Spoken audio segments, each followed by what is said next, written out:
Ang kwento natin sa video na ito ay tungkol sa mga taong tinatawag na mga entre. Sila yung mga taong naimbitahan para makapasok sa financial district at pwedeng makautang sa isang bangko dito na tinatawag na Midas Bank. Ngunit ang hinihingi na collateral ng bangko na ito ay ang kinabukasan ng isang entre. At isa sa naimbitahan para makapasok dito ay ang estudyante na si Kimimaro Yoga.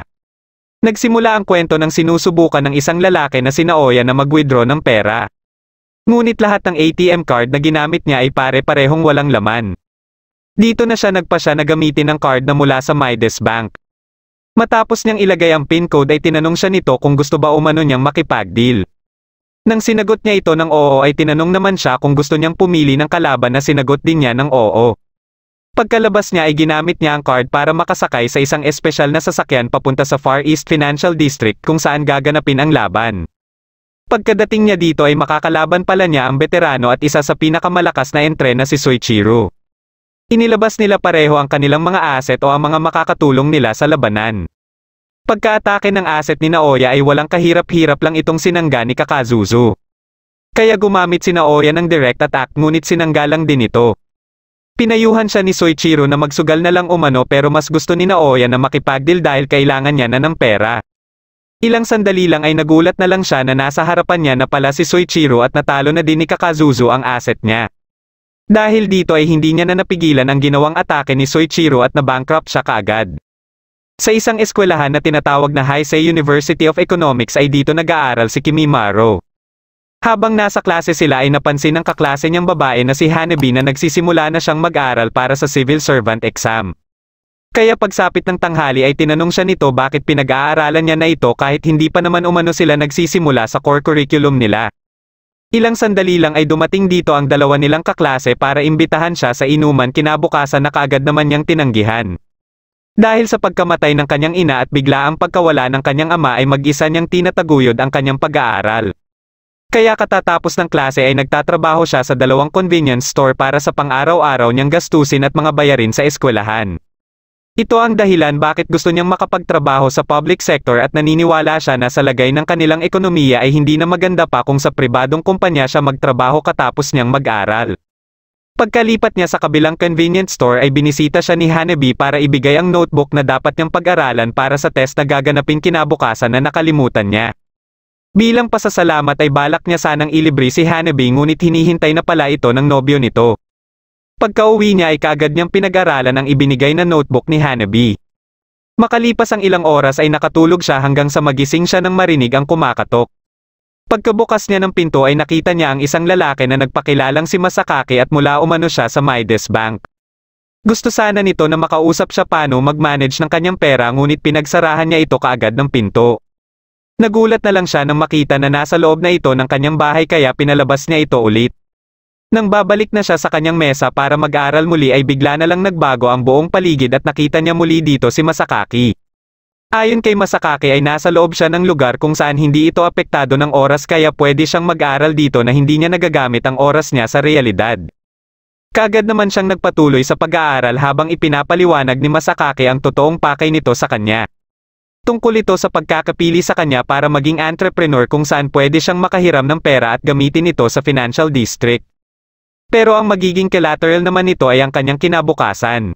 Dahil sa pera na pwede niyang makuha ay napaisip din siya dito at nang tinanong niya na si Masakaki kung sino ba talaga ito ay dito na siya nagising.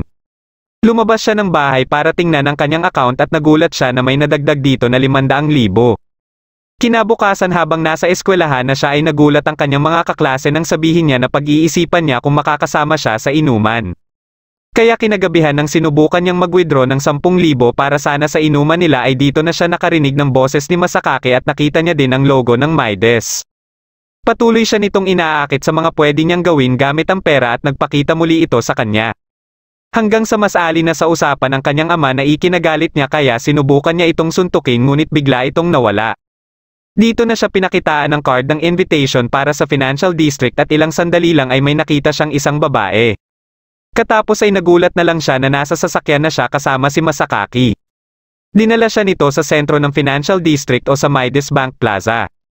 Nakita niya dito ang mga tao na may utang din sa Midas Bank kaya ipinaliwanag na din ni Masakaki sa kanya ang tungkol sa transaksyon na tinatawag na deal. Nang mapansin siya nila Soichiro ay napasabi ang mga ito na baka hindi siya magtagal dito dahil sa hitsura niya. Itinuro sa kanya ni Masakake ang kanyang makakalaban sa una niyang deal na si Tsutomu at katapos ay tinuruan din siya nito paano palabasin ang kanyang asset. Isa itong babae na nagngangalang Mashu at baguhan din kagaya niya. Bigla na lang siyang sinuntok nito dahil hindi nito nagustuhan ang ipinapakita niyang reaksyon. Pagkasimula ng laban ay naunang umatake ang asset ng kalaban na si Gig kaya kaagad siyang inihagis ni Mashu. Ngunit inatake naman siya ni Tsutomu at buti na lang ay nasangga pa ito ni Mashu. Muling umatake si Gig hanggang sa magawa nila Kimimaro na makapagtago sa isang eskinita. Gumamit si Gig ng isa nitong teknik na pilit sinasangga ni Mashu para maprotektahan si Kimimaro. Habang pinapanood ng karamihan ng kanilang laban ay napansin naman ni Soichiro na nahihirapan ang veterano na talunin ang isang baguhan. Nang makalayo muli sila Kimimaro kina Tsutomu ay nakiusap ito kay Mashu na turuan siya paano lumaban. Bigla silang inatake ng kalaban kaya nagtamo na naman ng pinsala si Mashu. Nang inihahanda na nila Tsutomu ang susunod nilang atake ay tinuruan ni Mashu si Kimimaro paano gamitin ang Mesoflation. Dahil dito ay nagkaroon ng malakas na kapangyarihan si Mashu at nagamit nito ang Scorched Earth. Sa sobrang lakas nito ay nadamay din nito ang mga gusali na nadaanan nito. Hindi makapaniwala ang mga manonood sa nakita nila at dahil natapos na ang oras na malaki ang lamang nila Kimimaro kina Tsutomu ay sila ang nanalo sa deal. Kagad naman siyang binati ni Masakake sa kanilang pagkapanalo at tinanong niya din ito kung nasaan si Mashu. Matapos sabihin sa kanya ni Masakake na okay lang si Mashu ay nawala naman siya ng malay dahil sa sobrang pagod. Inihalin tulad naman ng isang asset ni Soichiro na si Kyushi Kimimaro kay Soichiro dahil sa pagkakapareho umano nila nung bago pa lang ding entre si Soichiro. Nang makita sila ng isa ding veteranong entre na si Sato ay nagtaka ito bakit pinagkaabalahan pa ni Soichiro ang katatapos lang na deal. Nang magising si Kimimaro ay nasa bahay na siya at bigla na namang nagpakita sa kanya si Masakake. Tinanong niya ito kung paano siya makakahinto bilang isang entre at sinabi ni Masakake na mangyayari lang umano ito kung sakaling mabankrupt na siya dahil kusa na siyang mawawala sa financial district. Pero inirekomenda nito sa kanya na mas mabuti kung ipagpapatuloy niya ang pakikipagdeal at dagdag pa nito na simula sa mga araw na ito ay mag-iiba na din ang pagtingin niya sa mundo. Habang pumipila siya sa ATM ay napansin niya ang dalawang klase ng pera na hawak ng kasabayan niya dito at nagulat din siya na sobrang laki na ng kanyang pera sa account niya na siyang kinita niya dahil sa pagkapanalo niya sa nakaraan niyang deal. Dahil dito ay hindi na siya nagtitipid sa pagkain na napansin naman ni Hanabi. Pinulong naman ni Soichiro ang kanyang mga tauhan para pag-usapan ang ekonomiya ng bansa na kasalukuyang nakakaranas ng krisis at ginagamit niya ang kanyang yaman para masolusyonan ito. Isa si Soichiro sa mga tao na gustong mapanatili ang kaayusan ng bansa kahit pa maging sakripisyo nito ang hinaharap. Katapos tiningnan din niya ang impormasyon tungkol kay Kimimaro na pinahanap niya matapos niya itong mapanood sa nakaraang deal. Isang araw habang nasa trabaho si Kimimaro ay nagtaka siya sa kakaibang perang ibinayad sa kanya ng dalawang estudyante. Akala niya ay nagkamali lang ang mga ito dahil iba ang hitsura nito sa nakasanayan niyang 1,000. Dahil dito ay tinanong niya ang kanyang kasamahan kung ano ang tingin nito sa dalawang 1,000 na magkaiba ang hitsura at nalaman niya na parehas lang ang tingin nito sa dalawa. Nagpunta siya sa banyo para kausapin si Mashu at dito lang niya nalaman na ang mga perang ito pala ay ang perang galing sa financial district na parang normal lang sa tingin ng ibang tao. Kinagabihan habang nasa isang convenience store na siya ay may nakaaway siyang isang customer dahil sa pagsukli niya dito ng maraming 1,000 bill at mas gusto ng customer ng buong pera. Habang patuloy ito sa pagwawala ay may biglang naglatag dito ng 10,000 bill at ito pala ay si Soichiro. Dinagdagan pa niya ito para umano hindi niya na makita pa ang pagmumukha nito. Katapos ay nagkausap sila ni Kimimaro at nagulat si Kimimaro na mabanggit nito ang kulay itim na pera. Dito lang niya nalaman na ang mga nakakarating lang pala sa financial district ang siya lang nakakakita sa pinagkaiba ng itim na pera sa normal na pera. Dito lang din niya nalaman ang tungkol sa Midas Money na tawag sa itim na pera at ang nagpiprint nito na Midas Bank. Dahil gusto niya sanang huminto na sa pagiging entre ay nasabihan tuloy siya ni Soichiro na parang kagaya na din umano siya ng ibang normal na tao na umiiwas sa labanan. Kaya nabanggit na din ito ang kanyang ama na parang ganito din umano ang ginawa dahil sa biglaang pagkawala nito. Pinayuhan siya nito na tingnan niya umano ang kanyang potensyal at bago ito umalis ay dito lang din ito nagpakilala sa kanya. Dahil sa mga nasabi sa kanya ni Soichiro tungkol sa kanyang ama kaya isang araw ay nagpasya siya na bisitahin ang kanyang tiya. Sa pagbisita niya dito ay may hinala kaagad ang kanyang tiya na magtatanong siya tungkol sa kanyang mga magulang lalo na sa kanyang ama. Nabanggit naman ng kanyang tiya ang mga nalalaman nito bago pa mawala ang kanyang ama at katapos ay may mga bagay din ito na ipinakita sa kanya na pag-aari umano ng kanyang ama. Kasama dito ang isang maliit na notebook at nang binuksan niya ito ay nakita niya ang sulat na Midas. Dito na siya naghinala na nakapunta na din sa financial district ang kanyang ama. Dahil dito ay naisipan niyang kausapin si Masakaki para magtanong dito. Nang magkita na sila sa financial district ay itinanggi ni Masakaki na kilala niya ang kanyang ama pati na din ang kanyang hinala na may kinalaman nito kung bakit inimbitahan din siya dito. Biglang dumating dito si Soichiro at isinama siya para kausapin si Takitazaki dahil baka may nalalaman ito tungkol sa kanyang ama. Dahil may impormasyon si Takitazaki sa kanyang ama ay nanghingi muna ito ng bayad kay Soichiro bago ito magsalita at nang mabayaran na ito ay dito na ito nagsalita sa lahat ng nalalaman nito. Ayon dito ay isa ding malakas na entre ang ama ni Kimimaro na mahilig din sa pakikipagdeal. Ngunit dumating ang araw na natalo ito ng malaki dahilan para mabankrupt ito. Katapos nito ay may mga narinig siya na nagpatiwakal ito sa isang plaza at dahil walang nakakakilala dito ay ang syudad na mismo ang nag-asikaso sa labi nito. Matapos ang pakikipag-usap nila kay Takitazaki ay nag-usap muna sila ni Soichiro. Dito ay naikwento din ni Soichiro ang tungkol sa kanyang ama at ang pagpapabaya nito sa may sakit niyang kapatid para mapalago ang kumpanya nito. Kaya nung makalikom na siya ng sapat na pera sa kanyang pakikipagdeal ay matagumpay niyang nakuha ang kumpanya ng kanyang ama. Para naman sa sitwasyon ni Kimimaro ay masasabi pa din ni Soichiro na siguradong para sa pamilya nila Kimimaro ang pinaghahandaan sana na pera ng ama nito mula sa pakikipagdeal at ang litrato sa notebook nito ang siyang patunay dito. Bago sila magkahiwalay ay sinabi ni Soichiro na gagamitin niya ang mga nakukuha niyang pera sa ikakabuti ng bansa. Sinabihan din nito si Kimimaro na pag-isipang mabuti ang gagawin nito sa perang napapanalunan nito sa pakikipagdeal bago pa sumapit ang susunod nitong laban. Naging emosyonal naman si Kimimaro matapos marinig lahat ng mga sinabi ni Soichiro. Hindi naman alam ng karamihan na entre na tauhan pala ng IMF si Sato at lahat ng nangyayari sa financial district ay kaagad nitong sinasabi sa kanyang amo. Tanging gawain niya palang muna ay sabihin sa kanyang amo lahat na nakikita niya sa financial district kahit na sinasabi niya ng unti-unti nang kumakalat ang Midas money na parang mga normal na pera na. Sumapit na ang araw ng sunod na deal ni Kimimaro at nagulat ito na ang guro niyang si Daisuke ang kanyang kalaban. Pagkaumpisa ng kanilang laban ay naalala ni Kimimaro ang araw ng dinala ni Daisuke ang mag-iina nito at buntis din ang asawa nito para sa pangatlo nilang anak. Natanong niya si Daisuke kung kailan pa ito naging entre na ayon naman kay Daisuke ay 1.5 taon na. Dagdag pa nito na ginagamit niyang pangsuporta sa kanyang pamilya ang kinikita niya dito. Ginamit nito ang poison pill kay Kimimaro na hindi na naiwasan ni Kimimaro. Pagkalapit ni Masho kay Kimimaro ay sinabihan niya ito na ibenta ang kanyang stock at kaagad naman itong binili ni Soichiro sa halagang 50 milyon. Dahil dito ay nagawa ulit nila Kimimaro ang scorched earth kaya madali nilang natalo si Daisuke. Sa pagka-bankrupt ni Daisuke ay kaagad din itong naglaho sa financial district. Pinasalamatan naman ni Kimimaro si Soichiro sa pagbili nito sa binenta nilang stock. Pagkalabas niya ng financial district ay napapaisip siya kung ano kaya ang nangyari kay Daisuke. Nababahala siya dito dahil naisip niya din ang ginawa ng kanyang ama sa buhay nito. Nagpulong naman sila Soichiro tungkol sa bilang ng kanilang guild at sa isang grupo na hindi pa nila napapasali sa kanilang guild. Pero para kay Soichiro ay hindi nila ito dapat pag-aksayahan ng oras para pilitin na pasalihin sa kanilang guild. Kinabukasan pagkapasok ni Kimimaro sa eskwelahan ay nagulat siya nang makita si Daisuke.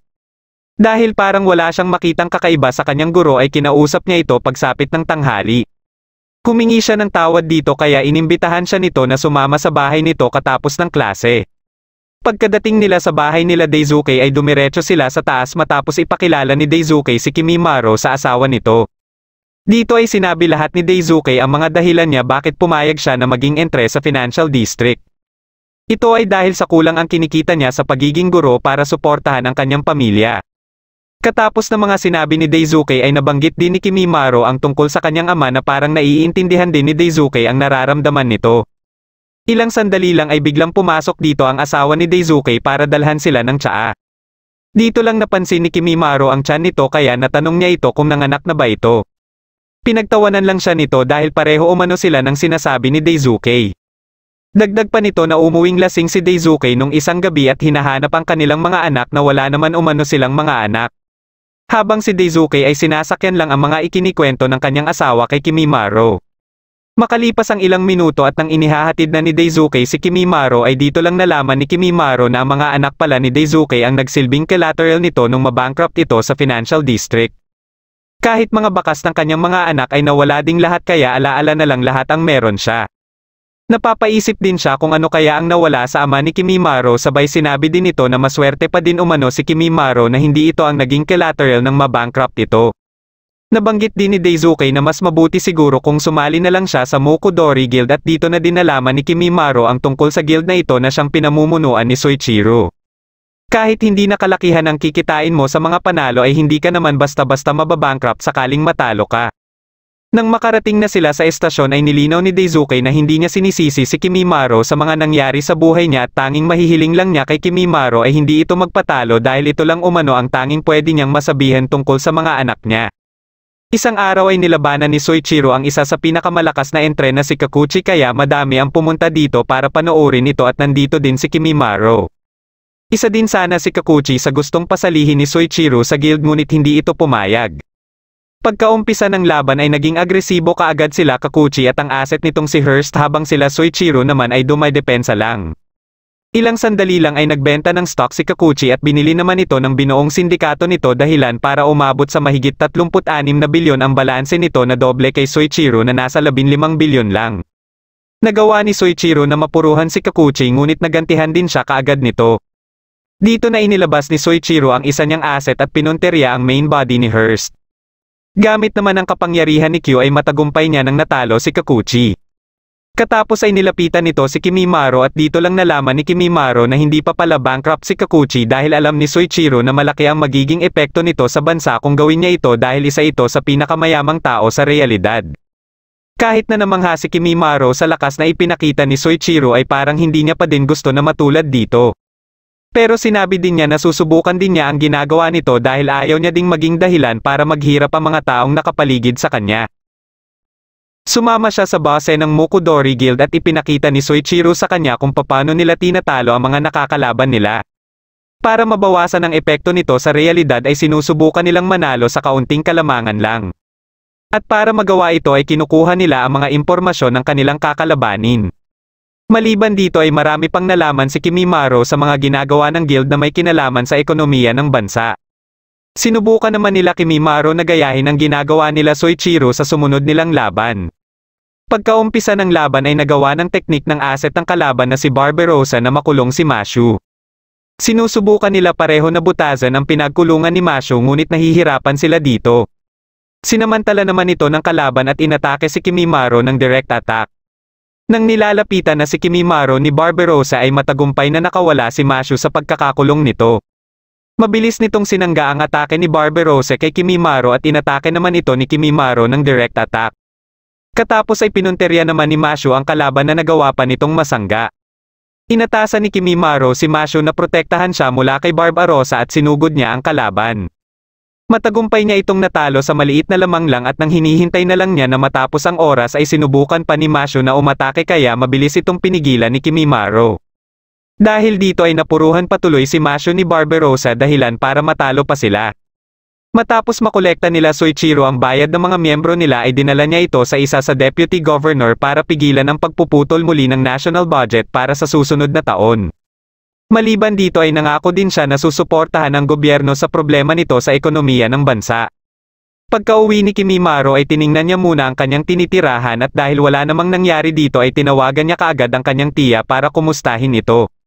Bagamat papunta ito sa hospital dahil sa appendix ay sinigurado nito sa kanya na okay lang umano ito. Kinabukasan niya na lang nalaman ang kapalit ng kanyang pagkatalo sa deal at ito ay ang pagkabagsak niya sa klase. Sinubukan niya namang tingnan ang kalagayan ni Hanabi at okay lang din ito. Isang araw ay naglaban sila Kakuchi at ang isa pang maimpluwensyang tao sa realidad na si Yasushi. Alam nila na kahit sino sa dalawa ang matalo ay malaki ang magiging epekto nito sa realidad. Nang ginamit na ni Kakuchi ang teknik nito ay nagawa ni Yasushi na ma-counter ito. Ngunit hindi pa din sumuko si Kakuchi at nagawa pang makaatake kay Yasushi. Pero gayon pa man ay natalo pa din ito dahilan para maapektuhan ang kumpanya nito na Basho Pharmaceuticals. Nang makita ni Kimimaro ang balita tungkol dito ay pinuntahan niya si Daisuke para tanungin ang magiging epekto nito kung tuluyan ng mabankrupt ang Basho Pharmaceuticals. Dito lang din niya nalaman na iniwan na pala si Daisuke ng asawa nito. Habang pinagpaplanuhan nila ni Mashu ang mga gagawin nila sa mga susunod nilang deal ay nilapitan sila ni Takitazaki. Alam pala nito na iniisip pa din ni Kimimaro ang tungkol sa Basho Pharmaceuticals kaya inalok nito si Kimimaro ng impormasyon kapalit ng 1,000,000. Pumayag naman dito si Kimimaro at dahil dito ay nalaman niya na binili ng Fe Pharma ang Basho Pharmaceuticals. Nalaman niya din na pagmamayari ni Soichiro ang kumpanya na ito kaya posibleng maliit lang ang magiging epekto nito sa bansa. Sa mga sumunod na deal ni Kimimaro at bilang opisyal na miyembro na din ng guild ay nagagawa na nitong matalo ang kalaban sa mas maliit na kalamangan lang. Dahil pareho silang nagutom ni Mashu sa pakikipaglaban ay kumain muna sila ng ramen. Ilang sandali lang ay nilapitan sila ni Ko na siyang susunod niyang makakalaban. Iminungkahi nito na idaan na lang nila ito sa paraan na hindi na nila kakailanganin pang sumabak sa deal. Para mangyari ito ay kailangan lang nilang maglagay ng kalahati nilang pera sa Midas Bank. Naniniwala si Ko na kahit gaano pa kabalanse ang deal ay hindi pa din ito maiiwasan ang mangyayaring epekto sa realidad kaya mas gusto nito na wala na lang deal na magaganap. Hindi naman ito kaagad hininga ng sagot si Kimimaro kaya binigay na lang nito ang calling card nito at katapos ay bigla na lang itong nawala. Napapaisip naman si Kimimaro na parang pamilyar si Ko sa kanya. Nang makita niya ang isang magazine ay dito lang niya nalaman na sikat na tao pala si Ko. Ito ay dahil sa ginagawa nitong pagboboluntaryo para makatulong sa iba. Habang pauwi na siya ay bigla siyang pinarahan ng van at pinasama siya nito dahil umano sa kanyang tiya.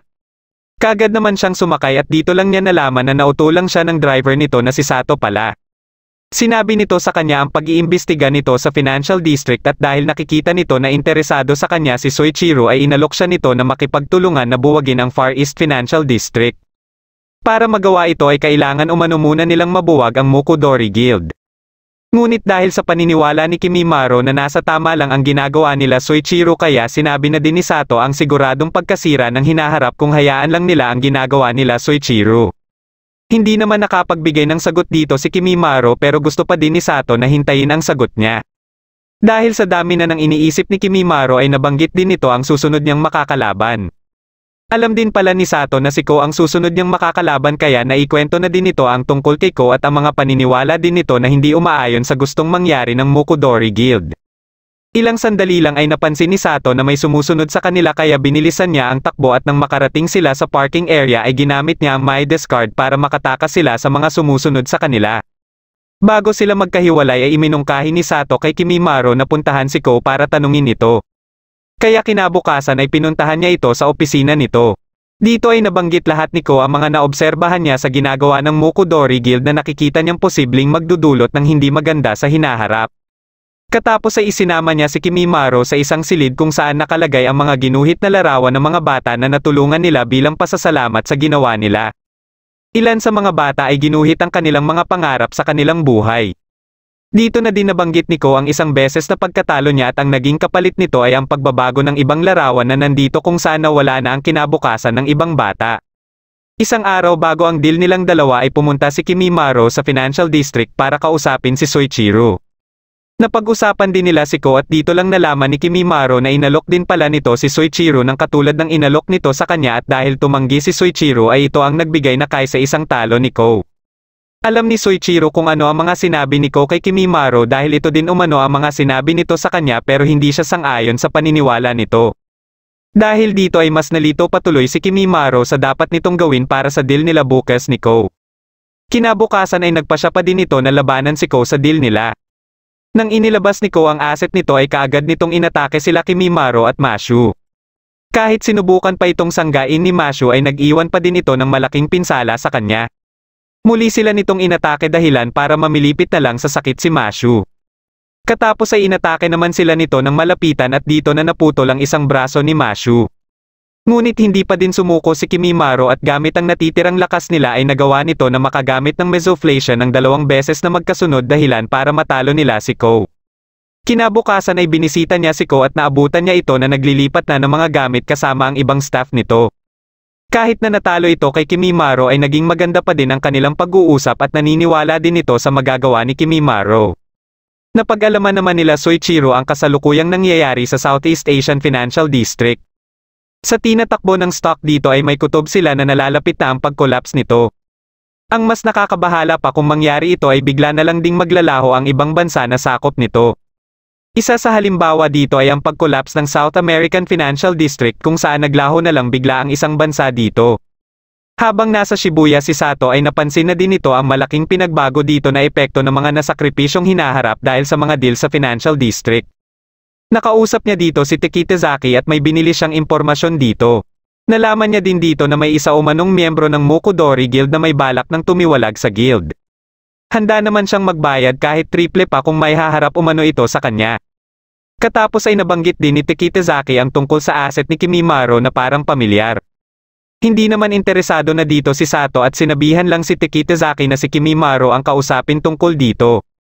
Katapos ng klase nila Kimimaro at habang pauwi na siya ay napansin niya ang iba niyang kaklase na tulala na. Kinausap niya si Hanabi at kahit ito ay iba na din ang kinikilos. Kahit ang katrabaho niya ay napansin niya ding natutulala na din minsan. Habang pauwi siya ay madami pa ang napansin niyang mga ganitong tao sa paligid. Kinabukasan ay nakita niya si Daisuke na nakatayo sa rooftop ng kanilang eskwelahan. Kaagad niya itong pinuntahan ngunit ilang sandali lang ay sinubukan itong tumalon at buti na lang ay mabilis niya itong napigilan. Dito na sinabi ni Daisuke na parang gusto niya nang makawala sa kanyang paghihirap at natatakot na din siya sa mga darating pang nakakakilabot na pangyayari sa kanyang buhay. Sinubukan niya ang kanyang makakaya para makabawi ngunit kahit anong gawin niya ay wala pa ding pagbabago sa kanya. Sinabihan naman siya ni Kimimaro na susubukan nito na maghanap ng paraan sa Financial District. Katapos ng kanilang pag-uusap ay pumunta kaagad si Kimimaro sa Financial District at hinanap si Masakaki. Kaagad itong nagpakita sa kanya at sinabi niya ang sadya niya na ibalik ang collateral na nawala kay Daisuke at handa umano siyang magbayad kahit 100 beses pa. Ngunit wala palang magagawa dito si Masakaki at tanging ang nasa taas lang umano ang makakapagdesisyon nito. Kinausap naman niya si Tekitizaki at tanging naibigay lang na suhestyon sa kanya ay bigyan ng compensation si Daisuke na katumbas ng halaga na nawala dito. Habang nasa tren si Sato ay nakausap na nito ang miyembro ng Mukudori Guild na sinasabi ni Tekitizaki at ito pala ay si Isurugi. Pinuntahan ni Kimimaro si Daisuke sa bahay nito dala-dala ang pera ngunit walang sumasagot dito. Kaya kinausap niya na lang ang faculty ng universidad at dito lang niya nalaman na nasawi na pala ito dahil sa pagkakabundol dito. Habang nasa plaza siya at iniisip ang nangyari kay Daisuke ay may Midas money mula sa mag-ina ang napunta sa harapan niya. Nang isa sa uli niya na ito sa bata ay bigla na lang nawala ang bata at bagamat nagtaka dito ang ina nito ay umalis na lang din ito na parang walang nangyari. Dahil dito ay mas nararamdaman na ni Kimimaro ang pagbabago sa paligid na epekto ng pagbabago sa hinaharap. Sa galit niya ay pumunta siya sa Financial District at sinunog niya lahat ng Midas money na dala-dala niya. Katapos ay kinausap niya si Soichiro para sabihin dito na parang mas totoo ang paniniwala ni Ko na mas wala ng silbi ang kasalukuyan kung masasakripisyo naman ang hinaharap. Pero katwiran naman ni Soichiro ay hindi naman mawawala ang hinaharap kahit pamiserable na ito. Ilang sandali lang ay nilapitan si Soichiro ng isa nilang miyembro para ipaalam dito ang nangyayari sa Singapore na mauunang maapektuhan sa pagbagsak ng Southeast Asian Financial District. Dahil dito ay nagpasya na si Soichiro na makipagdeal kay C bago pa umabot ang epekto nito sa Japan. Bago umalis ni Soichiro ay binalaan nito si Kimimaro na hindi makialam at manood na lang sa kanilang gagawin. 3 oras bago ang pagbagsak ng Southeast Asian Financial District ay nagpulong pa ang mga pinuno ng iba't ibang bansa kasama ang IMF Managing Director. Habang nasa kalagitnaan sila ng pagpupulong ay lumapit sa Managing Director ang isa nitong tauhan para sabihin ang nangyari sa Southeast Asian Financial District. Unti-unting nawala ang mga gusali sa Singapore at kahit ang mga asset sa Southeast Asian Financial District ay isa-isa na ding naglaho. Ilang sandali lang ay tuluyan ang nawala ang buong bansa ng Singapore. 11 oras ang nakakaraan bago ito mangyari ay kinausap na pala ni Soichiro si Masakaki para gamitin ang Darkness Card. Ang card na ito ay may kakayahan na mag-activate ng rotary press para mag-imprinta ng maraming Midas money. Habang nasa elevator sila ay isa-isang binanggit ni Masakaki ang mga kapalit nito at isa na dito ang 20 taon na mawawala kay Soichiro. Nang makarating na sila sa tuktok ay inumpisahan kaagad ang pag-iimprinta ng mga Midas money na kakailanganin ni Soichiro para mapigilan na madamay ang Japan sa sea-chain reaction mula sa pagkakabagsak ng Southeast Asian Financial District. May parang bolang kristal ang ibinigay dito kay Soichiro at nang itinutok niya ito sa kanyang noo ay nakita niya ang mga hinaharap na maglalaho bilang kapalit ng mga Midas money na matatanggap niya. Dahil dito ay naramdaman kaagad ng mga assets ang epekto nito. Dahil sa biglaang pagkawala ng Singapore ay bigla na lang ding nakalimutan ng mga tao ang bansang ito. Sumunod na naapektuhan ang Hong Kong at sumunod din kagad ang Shanghai Financial District. Dahil susunod na ang Japan ay nababahala na ang mga naka-monitor sa stock ng Tokyo. Ilang minuto bago pa ito tuluyang bumagsak ay mabilis na ginamit nila Soichiro ang Midas Money para bumili ng mga stocks. Dahil dito ay unti-unting nakakabawi ang Japan at ilang sandali lang ay matagumpay nilang napigilan si Xi.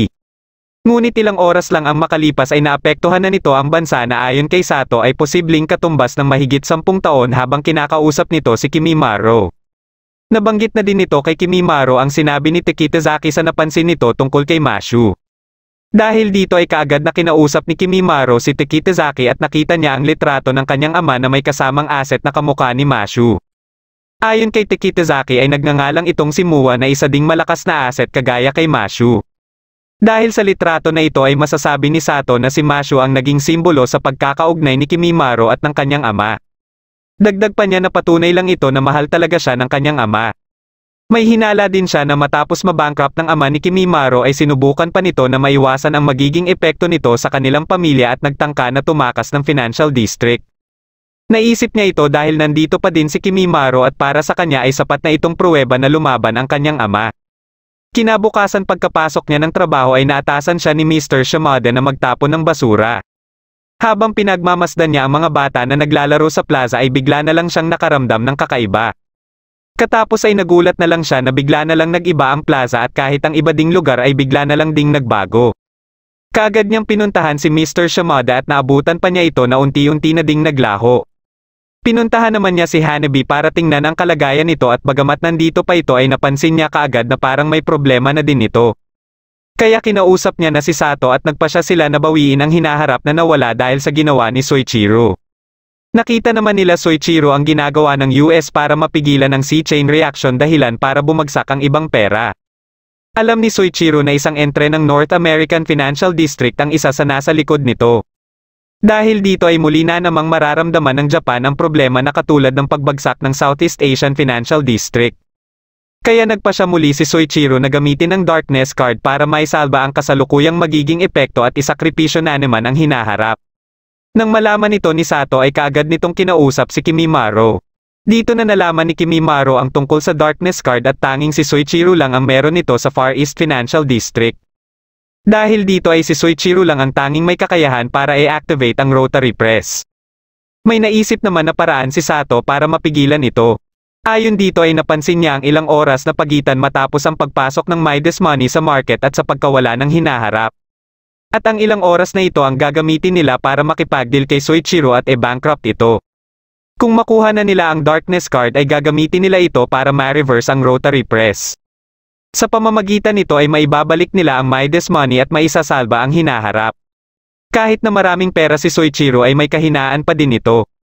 Ayon kay Takitazaki ay kailangan lang nila na ibaba ng todo ang halaga ng yen at ang Midas Money na nakadepende sa yen ay mawawala ng value kung saan kabilang na dito ang lahat na pera ni Soichiro.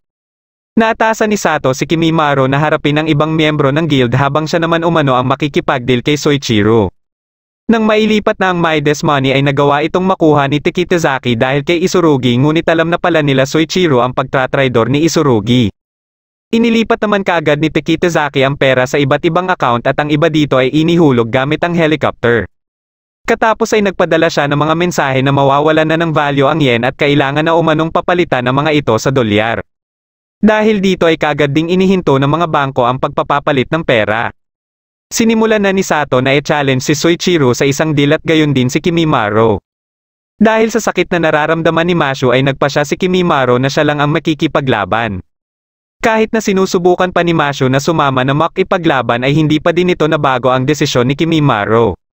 Pagkaumpisa ng laban ay napuruhan kaagad si Kimimaro ng asset ng kalaban. Patuloy siya nitong inatake at dahil sa sobrang bilis ng kalaban ay hindi niya ito maiwasan. Ginamit ng kalaban ang insider ngunit katapos nitong makaatake kay Kimimaro ay nagloko ito dahilan para makabawi si Kimimaro. Nang ginamit muli ng kalaban ang insider ay dito na pinalabas ni Kimimaro si Mashu. Ginamit nila Kimimaro ang overheated economy at sa sobrang lakas nito ay hindi lang ang kalaban ang natusta kundi pati na din ang malaking parte ng lugar. Nagawa nilang manalo dito habang sila Sato at Soichiro naman ay nag-umpisa na ding maglaban. Gamit ang mergers and acquisitions ay nakuha ni Sato si Kakazuzu. Pagka-atake ni Kakazuzu ay pinalabas kaagad ni Soichiro si Aurora.